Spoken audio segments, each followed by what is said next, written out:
Violent riots last night at the University of California at Berkeley. You watched them break out live on this show last evening. The man who made that campus tremble joins us tonight in the studio for his first interview following the outbreak of violence. Good evening and welcome to Tucker Carlson Tonight. Few people are hated more by the left than Milo, the gay Jewish immigrant who's become the face of the red-pilled right. Evidence of that was on full display last night at Berkeley, where Milo was scheduled to speak, but was evacuated shortly before the speech for his own safety. Watch what happened.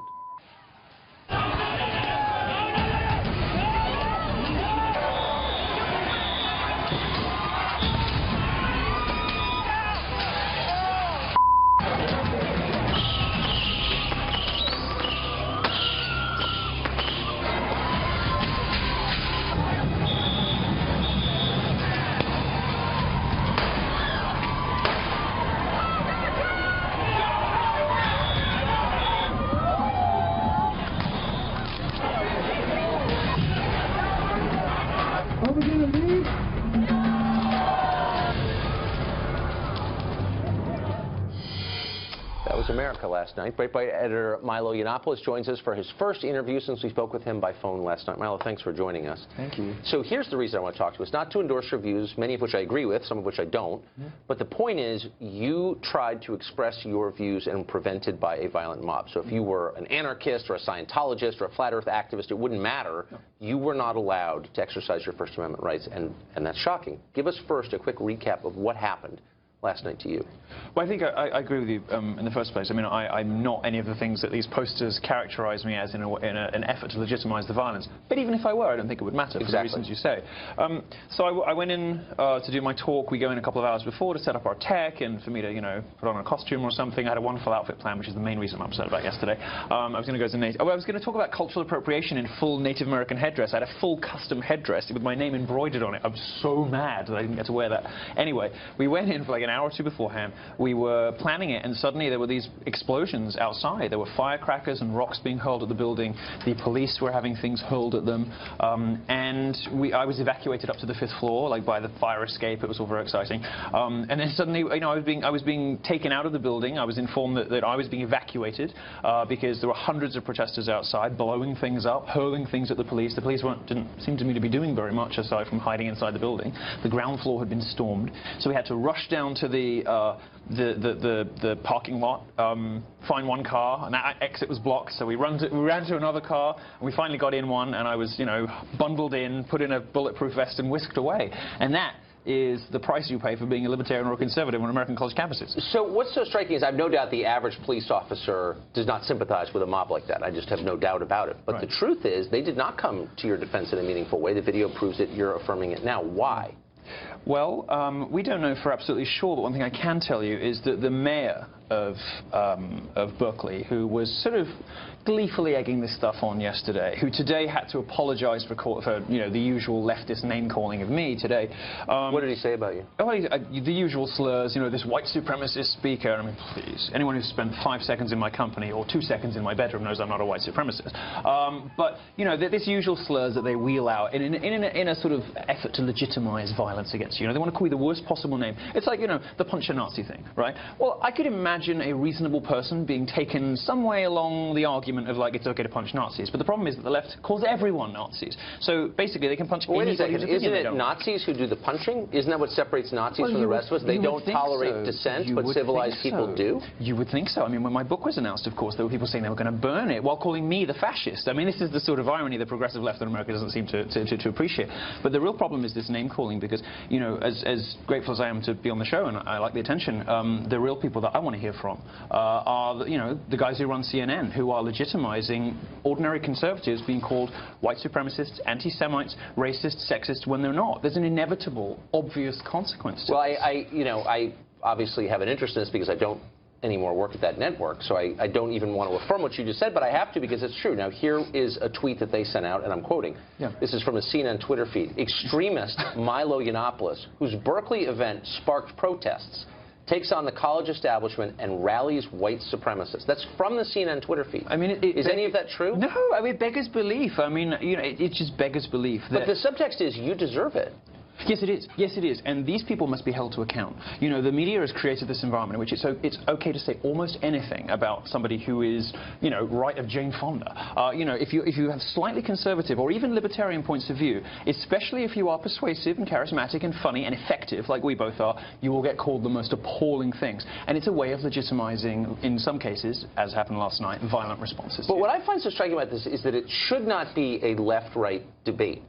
Because all Americans, as their birthright, have the right enshrined in the Bill of Rights to say what they think is true, period. And yet, I checked extensively, and so did our staff today, to find liberals defending you. I found one with an unalloyed defense. It was Peter Beinart. Peter Beinart at The Atlantic, who is a sincere and principled liberal, defended you. Yeah. The rest did not, and some, in fact, seem to endorse the violence against you that squelched your speech. Well, they're in a bind, aren't they? Because if you come out against it and you condemn it, you're sort of saying there's something wrong with your own side. You're saying that something we have done has created an environment in which it's okay to physically attack the guests. I mean, you know, let's be completely clear. There's this attempt to paint what happened last night as the destruction of property and as sort of, you know, as protest. It wasn't. It was violent rioting in which people were physically assaulted, people were bleeding, people were beaten. You know, all sorts of things happened to people who just showed up, not all of whom were fans of mine, but just who wanted to come and just listen to what I had to say. You know, and those people were attacked, physically attacked, right? This is political violence in response to perfectly mainstream opinion. And what CNN and other networks like that want to do is suggest that there's something otherworldly or sinister or nefarious about me to legitimize the bad behavior on their own side. But even if there is something otherworldly or sinister or nefarious about you, you still have a right, an absolute right, to express your political views, do you not? Sure. I mean, at what point But it makes it particularly ridiculous when, you know, I don't say, as even New York Magazine admitted today, anything that is outside of the mainstream of, let's say, of any typical Trump voter. I don't have opinions that, you know, millions of Americans don't share. You know, I just happen to say them in a slightly more provocative and interesting way and on a slightly larger platform. So just to give, I mean, I can give 1,000 examples. This is the New York Times headline over the story about what happened last night. This is today. Berkeley cancels Milo Yiannopoulos' speech and Donald Trump tweets outrage. No mention of the fact that you were shut down by a mob, and this is the first line. A speech by the divisive right-wing writer Milo Yiannopoulos, University of California, Berkeley, etc. They're trying to insinuate. I mean, Bloomberg did the same thing. They said Milo Yiannopoulos sparks riots. You know, I was like, hang on a second now. What are they trying to insinuate? So where's this heading exactly? Well, I feel actually more optimistic about this than probably most conservatives because, you know, I've been on more college campuses, I think, than anybody else in America for the last 12 months as part of my tour, and I have seen a change in atmosphere. I've seen conservatives becoming more emboldened and happier. I have seen also huge numbers of alumni changing their positions on whether or not they're going to support their old schools. I mean, Missouri, when they kind of pandered to race baiters, they discovered they lost, you know, $30–40 million in alumni donations, and enrollment went down so much they had to close 2 dorms. You know this. Yes. This is going to start happening all over America, and my view is, you know, that the American higher education market, and it is a market, is going to fix this because schools are going to have to pick. Either they go the direction of the University of Chicago and they say, you know what, don't apply here if you want safe spaces and trigger warnings. This is a place you come to be challenged. This is a place you come to expose yourself to people you think that you're going to hate, and see if it changes your point of view. Or they're going to go the direction of the University of Missouri, and only one type of those institutions is going to be financially viable in the long term. So I'm sure we're going to get mail saying, you know, Milo's not a serious person, he's a provocateur, which I would say I could care less. He's got a point of view and he has a right to express it. But I am interested in your response to that criticism, because you hear it a lot, that you're not actually making an argument, that you're intentionally trying to provoke the kind of response we saw last night. Well, my response is, so what? Who cares? I'm an entertainer, I'm a performer, people like, you know, I guess my sort of things are sort of part lecture, part stand-up. One of the things that authoritarians hate, one of the things dictators hate, is the sound of laughter, because they can't control it. They can't control what you find funny. And that's one of the reasons the left is always trying to dictate what humor is acceptable. You know, oh, you can't tell that joke because that's sexist. You can't tell that joke because that's racist. Well, they do that because laughter you can't control, and trying to sort of hammer that down. I'm the worst example for them of somebody who is persuasive and interesting and funny. Every one of my shows is sold out. Every single time I do a talk, people say, I never thought of that. You've really converted me. So that makes me dangerous. Dangerous because my audience is so young, so big, so strong. I'm the person probably that annoys them more than anybody except Donald Trump, because I'm effective. And that scares them. Who, by the way, tweeted about you, I think at 3 in the morning Eastern time last night. Daddy did. He's got my back. To say this is appalling and to threaten a pulling federal funding from the University of California system, to which the lieutenant governor, by the way, of California did not attack Gavin Newsom, did not attack the mob that set vehicles on fire and tried to injure you, and did injure a bunch of other people, but attacked Trump for threatening the funding. Well, you know, this seems to be a fairly obvious consequence. If you don't uphold your legal responsibility to, you know, to enforce the First Amendment, you know, to provide speakers with platforms and audiences with safe, you know, the ability to go and listen to speakers of all different kinds, agnostic of ideology, as you were saying earlier. If you don't do that as a university, you're not performing your essential function. You know, Berkeley gets $370 million a year. It is one of the biggest research universities. It's one of the highest ranked research universities, right. But it's churning out graduates who don't do very much, because only 47% of their graduates go on to full-time employment when they leave. It seems to me that a lot of that federal money could be repurposed very effectively if Berkeley refuses to honor its First Amendment commitments. Yeah, for HVAC repair training, I would say. So I want to get to your book. You're traveling the country because you're selling a book. Well, I'm traveling. Well, I've just started. I think I'm about to switch into the book tour. So Berkeley was supposed to be the last grand finale. My wonderful costume finale was supposed to be the grand finale. I'm now focused. You're smirking at me. I'm now focused on the book, of course, which is rocketed to #1, the Amazon bestseller list when it was announced. So it's a Simon & Schuster book, and they took a lot of criticism for giving you an advance on the book and for publishing it in the first place. And part of their response was to pledge that the book would not contain what's called hate speech. Yes. What is hate speech? I don't know.